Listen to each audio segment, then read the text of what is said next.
우리는 오늘 예수님 때문에 이 자리에 앉아 있습니다. 우리는 예수 이름으로 기도하고 예수 이름으로 하나님께, 살아계신 하나님 아버지께 예배드리는 삶을 살고 있습니다.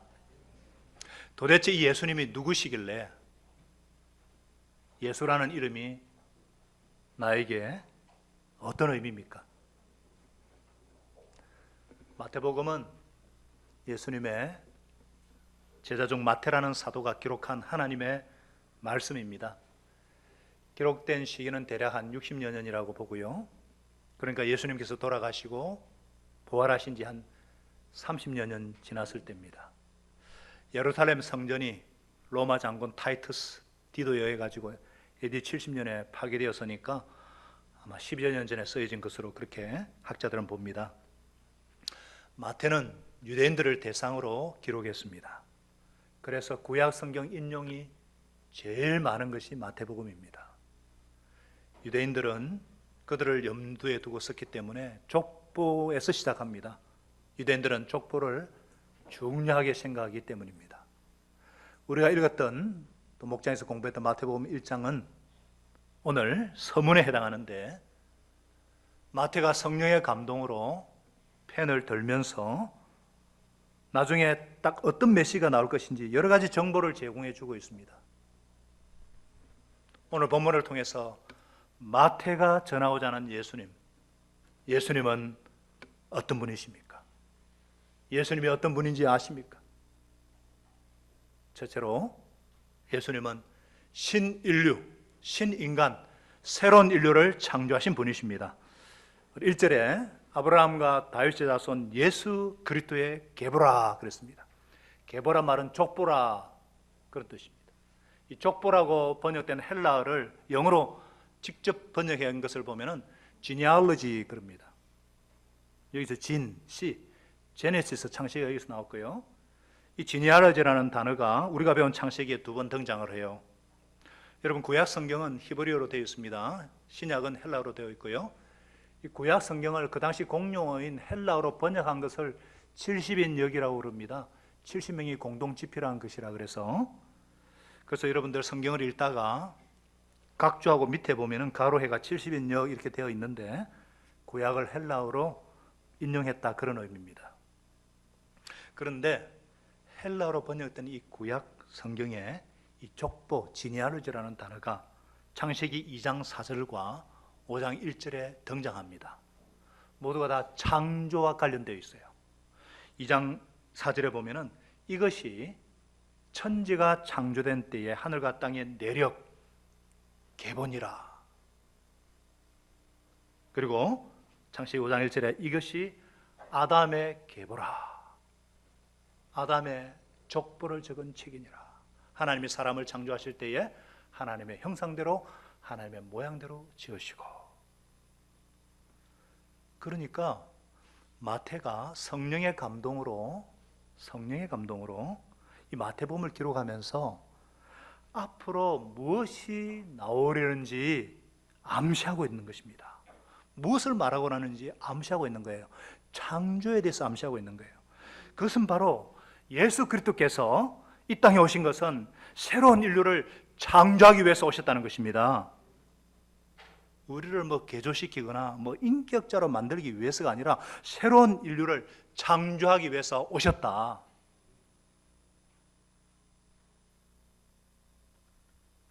그래서 사도 바울도 신약 성경 사도 고린도서 5장 17절에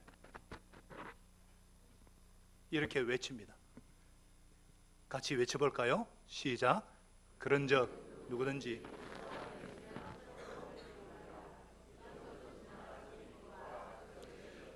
누구든지 그리스도 안에 있으면 새로운 피조물, new creation, 새로운 피조물이라는 거예요.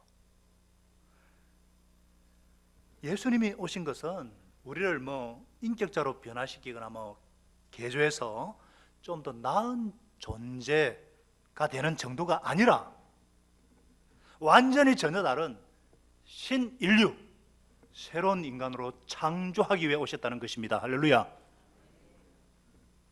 어떻게 새로운 인류를 창조하는가? 바로 예수님을 영접할 때 우리가 예수님을 영접할 때 성령을 부어주심으로, 하나님의 영을 부어주심으로 하나님의 DNA, 하나님의 씨를 가진 영적인 존재, 영적인 사람으로 만들어 주십니다. 우리가 성령을 받기 전에는 육성과 죄성을 가진 그냥 자연인, 제약된 본성을 쫓아 살던 사람이었어요. 근데 우리가 예수님을 나의 구세주, 나의 주님으로 영접할 때 하나님께서 성령을 부어주심으로 우리는 새로운 존재, 영적인 하나님의 자녀로 다시 태어납니다. 이걸 가르쳐서 예수님은 거듭난다, 거듭난다, 다시 태어난다, 이렇게 말씀하고 있어요.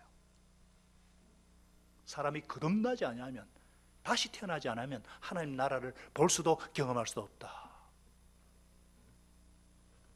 예수님이 오신 것은 새로운 피조물로 만들기 위해서 오셨습니다. 혹시나 여러분 중에 아직도 교회를 그냥 막 열심히 다니다 보면 마음이 정화되고 생활이 순화되고 변화되어서 막 크리스찬이 되는가 보다 생각하신 분들은 생각을 바꾸시기 바랍니다. 물론 인격이 좋아야 되죠. 그러나 먼저 새 피조물이 되어야 합니다. 거듭나야 합니다. 먼저 예수님을 영접함으로 거듭난 하나님의 자녀가 되어야 합니다.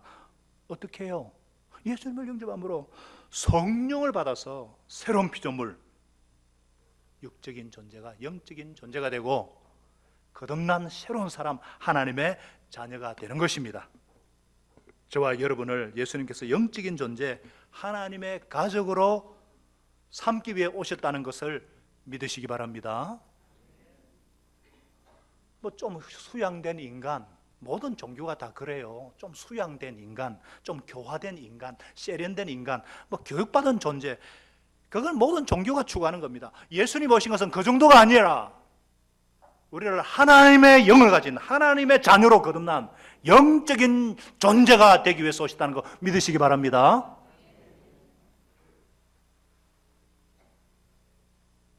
너무 중요하기 때문에 제가 지금 큰 소리 치는 거예요. 너무 중요한 거예요. 그것을 지금 마태가 말하고 있는 겁니다. 성령께서 우리에게 말하고 있는 거예요. 두 번째, 예수님은 복의 권원이 되시는 분이십니다. 여러분 2절과 6절에 아브라함과 다윗이 나오는데 굳이 1절 서두에서 아브라함과 다윗의 자손 예수 그리스도라고 꼬집어서 강조하는 이유가 있습니다. 먼저 예수 그리스도는 아브라함의 자손이다. 아브라함의 자손이라는 거예요. 여러분 우리가 창세기에서 배웠지만 하나님께서 아브라함을 부르시고 우상 숭배하다가 죽을 아브라함을 부르시고 복을 주시면서 말씀하셨어요. 내가 너로 큰 민족을 이루고 너에게 복을 주어서 너의 이름을 창대하게 하려니 너는 복의 권원이 될지라, 복이 될지라. 그러니까 아브라함에게 복을 주셔가지고 너의 후손이라면 큰 민족을 하나님의 선민으로 만들어 주겠다. 그 목적이 무엇인가? 복의 권원이 되게 하겠다는 것입니다. 12장 3절에 그 다음 말씀이 더 중요하죠. 땅에 사는 모든 족속이 누구로 말미암아? 너로 말미암아 복을 얻을 것이니라. 이것은 예수님을 말씀하고 있는 거예요. 아브라함을 부르신 목적은 그 후손들을 복을 주셔가지고 후손들이 하나님의 뜻대로 살면서 그 복을 누리는 것을, 그걸 누리기 위해서예요. 그 누리는 것을 보면서 이방 민족들이, 이웃 사람들이 와, 그 복 주시는 하나님 나도 한번 믿어보자. 우리 김은희 성도가 아니 저 사장님이 전혀 교회 다닐 것 같지 않는 사장님이 자꾸 예수님 그러는데 뭐야 도대체? 그 복 주신 하나님 나도 한번 믿어보자. 많은 이방인들이 이스라엘을 인해서 복을 받도록 하기 위해서 불러주셨다는 것입니다. 이스라엘 민족은요, 하나님을 잘 섬겨서 하나님의 말씀에 순종하고 하나님을 잘 예배하고 잘 섬겨가지고 복 받는 것을 보여줄 수 있어야 합니다. 이것이 이스라엘 민족이 누릴 수 있는 특권이요 책임입니다. 그런데 도리어 하나님을 멀리하고 이방 잡신을 섬겼습니다. 우상 숭배자로 전락했어요. 이방인들을 경멸하고 멸시했습니다. 자기들만 택함 받았다고. 복의 근원이 되지를 못했습니다. 그 결과 나라가 찢어지고 온갖 침공을 당하고 심지어 나라를 잃고 포로로 잡혀가고 수치를 당하고 2000년 동안을 떠돌아다녀야 했습니다. 그렇다면 하나님께서 복의 근원이 되게 하겠다, 복의 근원이 되리라 한 이 약속은 어떻게 된 겁니까? 이루어지지 않은 것입니까? 아니, 신실하신 하나님, 실수가 없으신 하나님이 어떻게 약속이 이루어지지 않게 그냥 두실 수가 있단 말입니까? 바로 이 약속을, 아브라함에게 하신 약속을 이루시기 위해서 예수님을 세상에 보내신 것입니다. 예수님이 오신 것은 복의 근원이 될지라, 이 약속을 성취하기 위해서, 복의 근원이 되기 위해서입니다. 예수님의 약속대로 아브라함의 후손으로 이 땅에 오셔서 저와 여러분의 죄, 인류의 모든 죄를 그 몸에 지시고 십자가에 못 박혀 돌아가셨습니다. 그리고 죽은 지 가운데 사흘 만에 부활하심으로 유대인뿐만 아니라 이방인들 모든 인류의 구세주가 되셨습니다. 진정한 복의 근원이 되신 것입니다.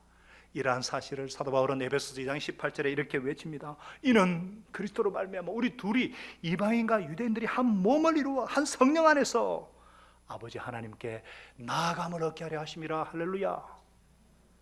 이 약속의 말씀이 예수 그리스도를 통해서 이루어진 것입니다. 아멘. 여러분들, 아브라함의 후손들은요, 선택받은 민족이 되어서 복의 근원이 되어야 했습니다. 근데 이것을 감당하지 못해가지고, 이것을 못해서 그 다음에 하나님이 누구에게 이 복의 근원이 되어야 될 특권과 책임을 맡기셨는가? 누구에게 맡기셨어요? 저와 여러분에게. 저와 여러분에게. 나와 당신에게.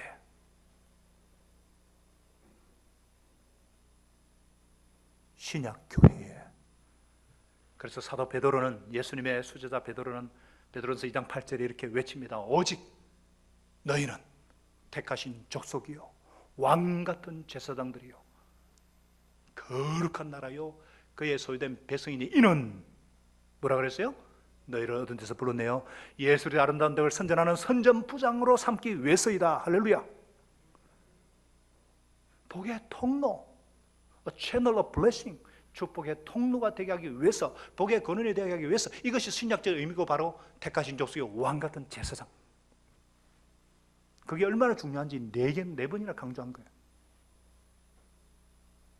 이제는 바로 교회에 이 사명을 맡겨주신 것입니다. 그래서 우리는 복의 근원이 되어야 합니다. 복의 근원이 되어야 합니다. 복의 근원이 되셔야 합니다. 복의 근원이 되셔야 합니다. 당연히 그렇게 되셔야 합니다. 그래서 예수 믿는 자들은 잘 돼야 됩니다. 예수 믿는 자들은 성공해야 될 줄로 믿습니다. 예수 믿는 자들은 승리해야 마땅할 줄로 믿습니다. 가진 게 있어야 복의 근원이 될 수 있잖아요. 가진 게 있어야 줄 게 있잖아요. 그래서 우리가 하늘의 풍성한 복과 땅에 기름진 것으로 넘치게 하나님의 축복을 받고 누려야, 예수님이 오신 것은 제자들로 하여금 생명을 얻되 풍성하게 얻게 하려 함이라 그랬어요. 우리가 매주 하늘복 빌어드리는 거 그냥 하는 거 아닙니다. 정말 복을 받아야 되는 거예요. 하늘복을 마음껏 받으시기 바랍니다. 생업의 현장도 축복 받으시기 바랍니다. 예수 이름으로 잘 되시기를 부탁드립니다. 아니, 잘 될 수밖에 없습니다. 복의 근원으로 하나님이 불려주시기 때문에 하나님이 책임질 수밖에 없습니다. 그래야지 흩어져도 부족함이 없는, 그래서 하나님께 영광을 돌려드려야 되죠. 마치 전 세계가 흉년으로 그냥 다 죽게 되었을 때 애굽에 큰 곡간 장고를 만들어서 전 세계 만민의 생명을 살린 요셉처럼, 누구처럼요? 요셉처럼 생명의 부양자, 복의 통로가 되어야 될 줄로 믿습니다.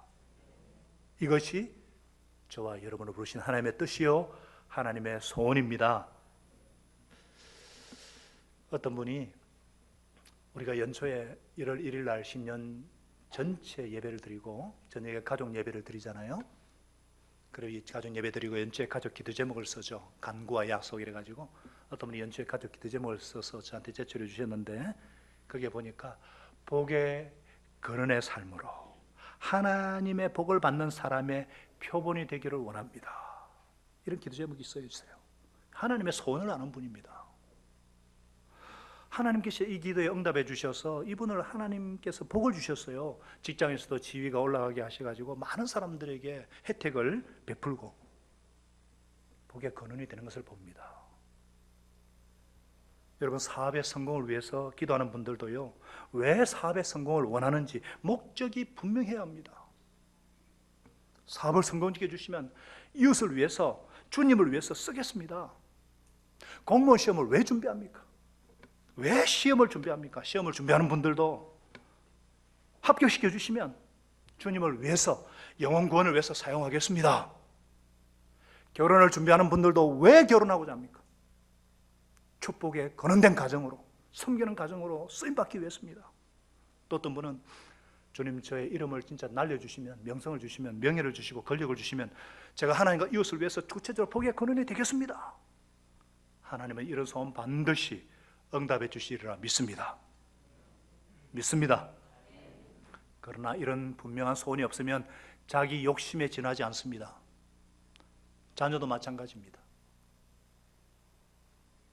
우리 자녀들이 정말 이웃과 이 사시에 꼭 필요한 사람, 없어서는 안 될 사람, 구속사의 개성자가 되게 하소서, 이런 분명한 구체적인 방향과 계획을 갖고 기도할 때 하나님은 반드시 축복하십니다. 그것 없이 그냥 세상적으로 아주 잘되게, 건강하게, 편안하게 좋은 학교에 들어가게 해주세요, 그건 욕심에 지나지 않습니다. 우리를 향한 하나님의 손을 잘 알아서 복의 근원이 되기를 원하시는 하나님의 손을 알고 분명히 간구하셔서 응답받는 복을 누리게 해주시기를 바랍니다. 이런 원리는요, 개인뿐만 아니고 교회도 마찬가지입니다. 교회가 부흥 그러는데 부흥해서 뭐 하려고? 부흥해서 어쩌자는 겁니까? 교회가 부흥해서 복의 근원이 되어야죠. 여러분, 하나님께서 우리 교회에 복을 주시는 이유가 무엇이라고 생각하세요? 우리가 정말 부족하지만 하나님께서 우리 교회를 사용하시고 복을 주시는 이유가 무엇이라고 생각하세요? 복의 근원이 되기를 소원하기 때문이라고 생각합니다. 흩어주는 교회가 되자. 어떻게 하면 우리가 좀 도움이 될 수 있을까? 그래서 정말 이웃에게, 이 지역 사회에 꼭 필요한 교회가 되도록, 그래서 우리가 장전동과 부산대학에 좋은 이웃이 되도록 그렇게 기도하지 않습니까? 이 지역 주위에 열대는요, 매년 돌아가면서 무료로 주차할 수 있도록, 우리 주차장이 이 지역에 제일 넓으니까 그 이자는 빚은 우리가 다 내면서 그분들이 무료로 우리가 섬기는 이유가 뭡니까? 우리가 돈이 많았어요? 우리 없습니다. 가난해요. 얼마나. 또 우리가 할 수만 있다면 이동신자 유입을 막고, 특별한 경우 아니면 멀리서 유학 왔다든지, 그리고 우리가 VIP에 집중하고자 애를 쓰는 이유가, 또 어떤 분은 생활비가 부족하고 어떤 교회는 정말 자립이 힘드니까 우리가 계속 도와드립니다. 많은 것을 도와왔어요. 선교지를 위해서 각 목장에서 기도와 물질로 섬기려고 애를 씁니다. 게스트룸도 계속 리모델링을 하고, 선교사 숙소도 계속 리모델링을 하고, 하나 더 또 좋은 자리에 구원할 수 있으면 참 좋을 텐데, 그러면 많이 오셔도 섬길 수 있는데, 체류비 드리는 것은 물론이고, 필요하면은 또 선교 헌금을 후원하는 것은 지정하면은요, 그대로 다 드리고요. 어쩌든지 복의 근원이 되려고 애를 씁니다. 정말 힘든 경기 속에서도 힘에 지나도록 헌신하는 성도님들의 헌신 때문에 어떻게 하든지 하나님의 소원에 민감해서 복의 근원이 되고자 하는 그 소원을 받으시고, 그래서 하나님께서 복을 주시지 않는가 싶습니다. 그렇기 때문에 더 간절히 저절로 기도하게 됩니다. 주님, 우리만 잘 먹고 잘 살고자 하는 것이 아닙니다. 주님, 얼마나 우리 주위에는 도움이 필요한 곳이 많은지, 우리가 속한 부산 노예도 그렇고요, 우리 CMI도 그렇고요, 얼마나 도움을 필요하는 곳이 많은지. 그래서 힘든 경기 속에서도 힘이 지나도록 헌신하는 우리 성도님들 생업을 축복해 주시고 사업장을 복내려 주시옵소서. 부산대학가 전동에 꼭 필요한 교회, 축복을 흘러보내는 선교적 교회, 주님의 영광을 위해서, 선한 일을 위해서 주님 더 부흥하게 하여 주옵소서. 더 부흥케 하여 주시옵소서. 아멘 나올까지 할 겁니다. 더 부흥케 하여 주시옵소서. 더 부흥케 하여 주시옵소서. 복의 근원이 되기 위해서. 그래서 이렇게 소원하시기를 바랍니다. 그래서 하나님께 복을 간구하셔서 하나님께 또 많은 복을 받으시고 이것을 또 흩어주시고 더 많은 복을 구하시고 더 주시고 더 많은 복을 받으시고 더 주시고 복의 근원이 되시는 예수님처럼 복의 근원이 되시는 성도님들의 생업, 가정, 사역의 현장이 되게 하시기를 예수님의 이름으로 축복합니다. 예수님은 어떤 분이십니까? 예수님은 영원한 왕이십니다. 그리스도는 영원한 왕이십니다. 여러분 1절을 원문에 보면요, 다윗의 자손이 먼저 언급되어 있어요. The son of David, the son of Abraham. 다윗을 먼저 썼습니다. 왜? 예수 그리스도는 왕 중에 왕이시다. 이걸 강조하기 위해서입니다. 이스라엘 나라가 가장 번성한 때가 다윗과 솔로몬 왕 때입니다. 국토가 얼마나 넓은지 그 나라는 금과 은이 너무 많아서 풍성해서 헝같이 돌 취급할 정도였어요. 최강대국이었어요. 그런데 솔로몬의 아들 솔로몬이 우상 숭배함으로 이방 여인과 정략 결혼하고 우상 숭배함으로 그 아들의 때 나라가 두 개로 쪼개집니다. 점점 국력이 시작해지고 마침내 양쪽 왕국이 망해버려요. 그런데 예수님 당시에 다윗의 후손 가운데 메시아가 오시면은 옛날 이 다윗 왕국을 그 영화를 회복시킬 것이다.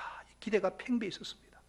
그래서 예수님이 오실 때 예수님을 다윗의 자손이야 이렇게 부르는 장면이 계속 앞으로 마태복음에 나옵니다. 마태복음 9장에 보면요, 두 명인 소경거지가 다윗의 자손 예수여 우리를 불쌍히 여소서. 또 마태복음 21장에 보면요, 예루살렘에 입성할 때 호산나 우리를 구하소서 다윗의 자손이요. 마치 정치적인 메시아, 로마를 제국을 무너뜨리고 이런 메시아라는 줄 알고, 사실 이런 기대가 어디서 생겼느냐면요, 하나님께서 다윗에게 주신 약속에 근거합니다. 사무엘하 7장 12, 13절에 보면요, 내가 너의 몸에서 날 내 씨를 너 뒤에 세워서 그의 나라를 견고케 하리라. 13절 같이 읽겠습니다. 시작. 그는 내 이름을 위하여 집을 건축할 것이요 나는 그의 나라 왕위를 영원히 견고하게 하리라. 그런데 하나님이 이렇게 약속하셨는데 북이스라엘 왕국은요, 아수르 제국에 의해서 멸망을 당하고 채 150년도 안 돼서 남유대 왕국은요, 바벨론에서 멸망을 당하고 포로로 70년이나 잡혀가고, 그때부터 디아스포라입니다. 1948년 독립할 때가 2000년이나 나라를 잃은 백성들로. 그러니까 이스라엘 민족들이 얼마나 당황했겠어요. 아니 도대체 하나님의 약속은 어떻게 된 것인가? 하나님은 실패한 것이 아닌가? 다윗에게 하신 약속은 무엇이란 말인가? 그러나 신실하신 하나님, 실패가 없으신 하나님은 어떻게 그 약속을 무효가 되게 하실 수 있겠어요? 바로 약속을 지키기 위해서 예수님께서 세상에 오셨습니다. 예수님께서 십자가에서 인류의 죄를 대신 지시고 돌아가시고 그 다음 죽임을 이기시고 부활하셔서 죄와 질병과 사단과 죽음을 정복하신 왕 중에 왕이 되신 것입니다. 할렐루야. 다윗에게 약속하신 대로 영원한 왕이 되신 것입니다. 그래서 예수님께서 부활하신 후에 제자들에게 이렇게 말씀하셨어요. 하늘과 땅의 모든 권세를 내게 주셨으니 나는 하늘과 땅의 모든 권세를 받았다. 내가 왕이다, 이런 뜻이에요.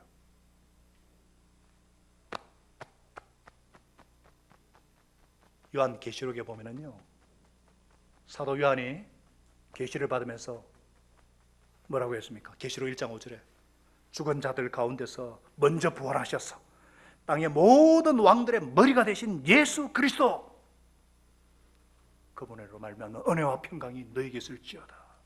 우리를 사랑하사 그의 피로 우리를 죄에서 해방시키시고 우리를 나라와 재상으로 삼으셨다. 다윗에게 약속하신 그 약속대로 다윗의 후손으로 오셔서 영원한 왕이 되셨도다. 왕 중에 왕이 되셨도다. 오늘 이 음성을 들을 게 있는 자는 들을 수 있기를 바랍니다. 이 부활하신 예수님께서요, 사도들에게 명령하셨어요. 우리가 잘 아는 대위임 명령, Great Commission, 마태복음 28장 19, 20절입니다. 우리 다 같이 한번 읽어보겠습니다. 19, 20절 외우시죠. 시작. 그러므로 너희는 가서 모든 민족을 제자로 삼아서 아버지와 아들과 성령의 이름으로 세례를 베풀고 또 내가 너희에게 분부한 모든 것을 가르쳐 지키게 하라. 볼지어다 내가 세상 끝날까지 너희와 항상 함께 있으랴. 그래서 우리가 그렇게 하는 거예요. 그런데 이것을 직접 들은 제자들은 황당했을 거예요. 얼마나 황당했을까? 모두 시골 출신입니다. 대학도 안 나왔어요. 교육도 변변치 않습니다. 든든한 백도 없습니다. 소수, 숫자도 몇 도 안 됩니다. 그런 자들에게 모든 민족을 제자 삼으라. 얼마나 황당했겠어요. 얼마나 황당했겠어요. 그런데 이 명령이 이루어졌습니다. 예수 그리스도의 복음을 듣지 못한 곳이 없습니다. 이제 남은 미전도 종족이 얼마 되질 않아요. 마라나타, 예수님이 곧 오시겠구나 하는 기대가 팽배해 있습니다. 어떻게 이런 역사가 일어났는가? 어떻게? 우리 18절에 바로 하늘과 땅의 모든 것을 가졌다 이런 예수님의 선포 때문이고요. 그리고 20절에 내가 세상 끝날까지 너희와 항상 함께 있으리라 약속 때문이에요. 이것 때문입니다. 선포와 약속, 이 두 사이에 끼인 사명이기 때문에 이 사명은 완수될 수가 있는 것입니다. 할렐루야. 이 사명은 12사도들이 아니에요. 여러분과 제가 이 사명을 받은 줄로 믿습니다. 항상 우리에게는 이 선포와 약속이 있습니다. 우리가 하나님의 사명을 받을 때에 나는 비록 부족하고 내 힘으로는 감당할 수 없습니다. 그러나 과감하게 순종하는 이유가 무엇입니까? 내 힘과 내 능력으로 감당하는 것이 아니기 때문입니다. 오직 만왕의 왕이시요 영원한 왕이신 예수 그리스도, 그분의 권세와 능력이 함께하고 예수님의 선포와 약속이 우리와 함께 있기 때문입니다. 이 약속은요, 부름받아서 멀리 도미니카나 아르헨티나나 오지로 가는 선교사님들에게만 해당된 것이 아니에요.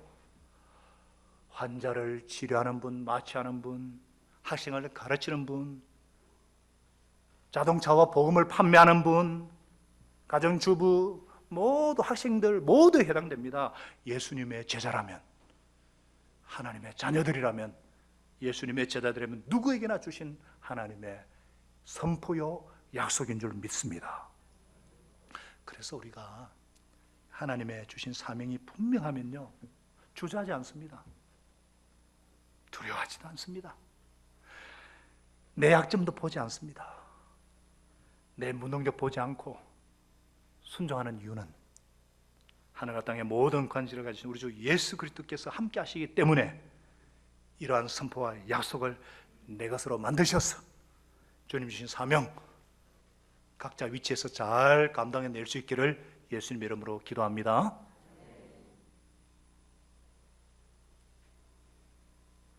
아니 1절 가지고 저렇게 오래 설교하면 오늘 지금 구 목사님 지금 뭐냐 하자고 하는 얘기인가 걱정하시는 분 계십니까? 자, 2절부터 족보가 나와요. 2절부터 나오는 족보의 주제는 뭐냐? 예수 그리스도는 구세주라는 거예요. 유일한 구세주.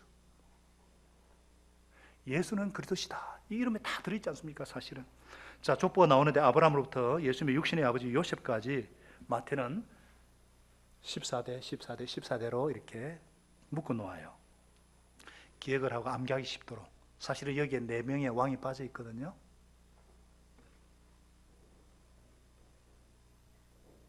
마태를 통해서 성령께서 주시는 메시지가 있어요. 우리가 이 족보를 보면 우리 눈에 이상하게 아주 보이는 것이 있습니다. 유대인의 족보에는 남자만 등장합니다. 그런데 여성이 4명이나 등장하죠. 모두 이방인들이고 불미스러운 과거를 가진 여자들입니다. 사라나 리브가 이름은 없습니다. 3절에 보니까 다말, 우리가 배웠죠. 이방 여인이고 시아버지와 불륜의 관계를 맺은 자입니다. 5절에 보니까 라합, 기생이에요. 6절에 보니까 룻은요, 모압 이방 여자, 모압 족속이에요. 아주 유대인들이 멸시하는. 6절에 보니까 우리아의 아내 그래요. 남편을 가진 여자가 다윗과 간통을 합니다. 족보에는 보통 이런 거 감추거든요. 왜 부각시키는가? 저 집안의 족보도 보니까 제가 18대 손이거든요. 그런데 시조가 천국 선생님이래요. 천국 선생님. 그래서 내가 천국 백성이 되었나? 제가 18대 부사 공파거든요. 좋은 것만 쓰고 어느 고조시대 때 벼슬하고 이런 것만 다 나와 있지 절대 이런 거 없어요. 그런데 왜 마태가 이걸 부각시키는가? 성령께서 왜? 유대인들을 염두에 두고 썼지만은 처음부터 예수님은 유대인만이 아니라 모든 이방인들, 온 인류의 구세주라는 사실입니다. 또 두 번째, 예수님은 죄인들을 위해 오셨다는 것을 강조하기 위해서예요. 마태복음 9장 13절에 예수님이 선포하지 않습니까? 나는 죄인을 부르러 온 것이, 의인을 부르는 것이 아니라 뭐라고요? 죄인을 부르러 왔노라.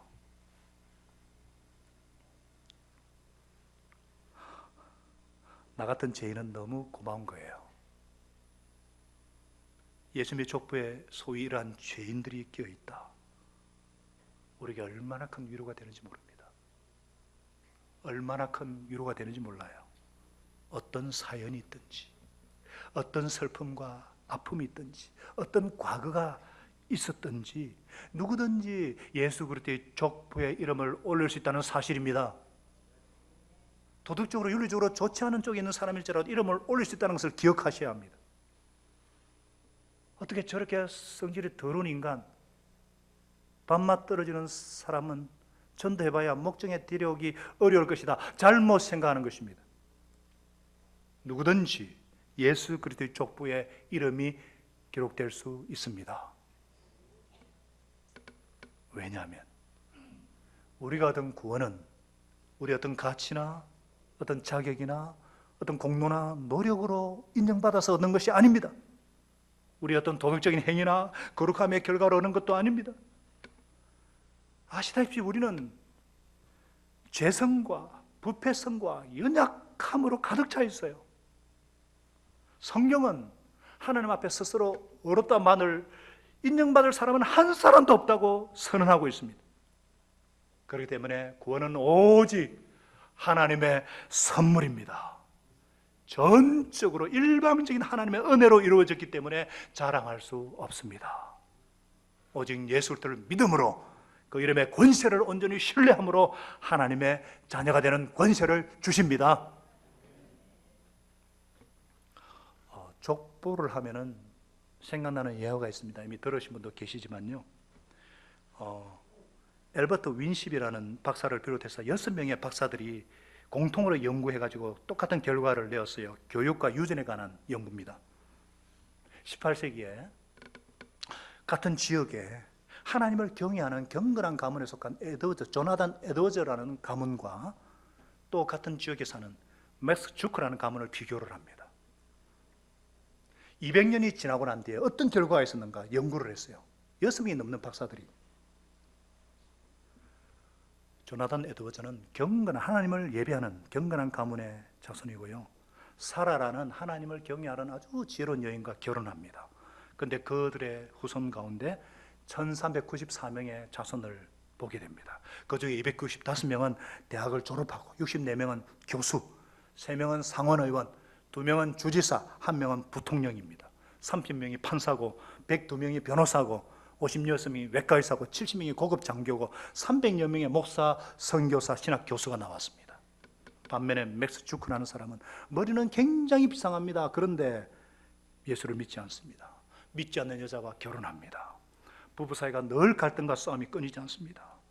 이 집안에요 506명의 200년 뒤에 자손을 낳았는데 310명이 거지입니다. 150명이 범죄자고 그 중에 70명이 살인을 저질렀고 109명이 사형을 당합니다.